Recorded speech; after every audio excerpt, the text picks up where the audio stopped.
គ្រូថ្នាក់បច្ចុប្បន្ននេះមិនដែរលោកគ្រូថ្នាក់ក្លឹបរបស់លោកគ្រូបានចេញញឹកញាប់ដែរបាទឥឡូវថ្នាលបានចេញញឹកញាប់យើងមិនសូវជាព្រួយបារម្ភទៀតទេដោយសារថ្នាលឥឡូវ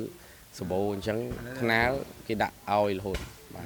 លោកញ៉ាគាត់បង្កើតបាទថ្នាក់ទៅហៅវាយថ្នាក់អន្តរជាតិទៀតលោកគ្រូបាទ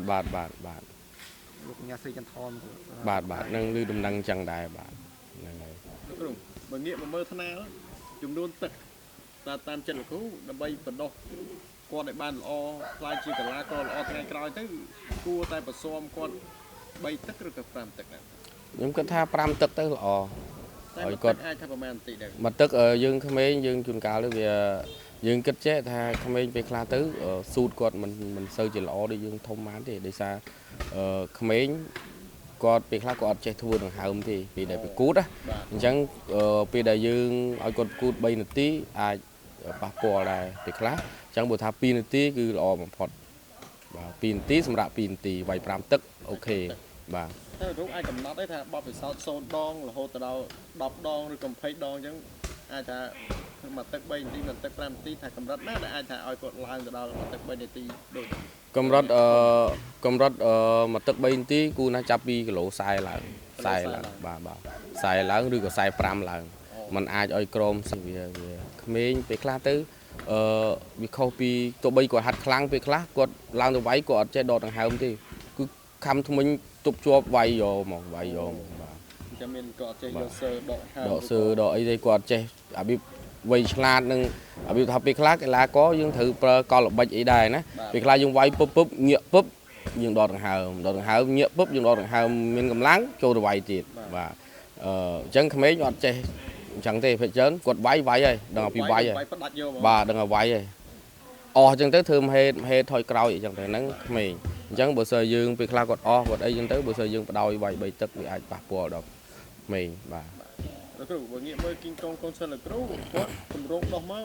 គឺបុកហើយគ្រូមានតិចនិចអីបន្ថែមក្នុងការបរៀនគាត់ឲ្យចេះបុកចេះដកចេះថយគ្រូព្រោះគាត់ឥឡូវគាត់នៅក្មេងអញ្ចឹងរឿងតិចនិចបច្ចេកទេសយើងតែងតែប្រហាត់ហើយប៉ុន្តែគាត់ពេលខ្លះគាត់អត់ទាន់ចាប់បានតែឡើងទៅវាយក្មេងគាត់អត់ទាន់ចាំទេឡើងទៅវាយគាត់វាយតាមកម្លាំងរបស់គាត់ទឹកចិត្តរបស់គាត់តើគាត់រៀងលបាក់ប្រហែលជា10 13ទៅ14អាហ្នឹងគាត់អាចយកក្បាច់ទៅប្រើបានអាចចេះលេងប្រើក្បាច់ប្រើឲ្យបានបាទពួកបច្ចុប្បន្ននេះក្លឹបមានចេញចូលណានេះទេលោកហើយអត់សោះមានបានក្លឹបកម្រចេញហើយក៏អត់សូវមានអ្នកចូលដែរបាទដោយសារយើងមិនសូវជាសូវទទួលដែរបាទយើងមិនសូវជាទទួលដែរអញ្ចឹងយើងទទួលមានកំណត់ដែរអញ្ចឹងបើយ៉ាសិនក៏មិនមិនផ្អាកទេទទួលតែពេលខ្លះយើងមានកំណត់ដូចជាយើងយកកម្ពស់អាយុហើយគីឡូអញ្ចឹងណាបាទតែភាគច្រើនខ្ញុំរឿងគីឡូគឺខ្ញុំមិនដែលរបៀបថាមិនយកទេឲ្យគីឡូម៉ានក៏ខ្ញុំយកដែរឲ្យតែមកក្មេងមើលដើរឥឡូវបងគិតមើលក្លឹបមានក្លឹបណាដែលសម្បូរក្មេងយ៉ាងខ្ញុំគឺអត់មានទេក្លឹបខ្លះគេទទួលអស់តែ3 4នាក់អីអស់ហើយមិនដល់បាទតែបើខ្ញុំចូល20នាក់បាត់ហើយឃើញវីដេអូមិនដឹងថាសាច់ហ្នឹងទៅអត់អស់ផងបាទទៅអត់អស់ផងហើយចូលលបាក់20នាក់ឧបត្ថម្ភធំដោយគិតពីសុខភាពនឹកដល់ទឹកត្រចៀកកម្ម Black Bird ម៉ូតូអគ្គិសនី JB ធ្វើដំណើរ100គីឡូម៉ែត្រចំណាយត្រឹមតែ 2200 រៀលប៉ុណ្ណោះ JB កើនប្រាក់ចំណូលគ្រួសារមានសុភមង្គល